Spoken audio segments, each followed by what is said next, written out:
Hi everybody and welcome to Teliko Vima English. Today's idiom is killing two birds with one stone. No birds are hurt. This is an idiom. It illustrates succeeding in achieving two things in a single act.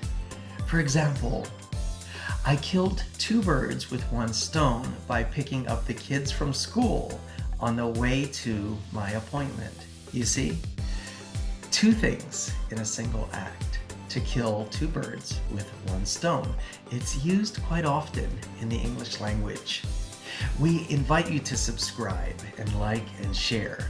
This is Teliko Vima English, bringing you through the final steps to fluency.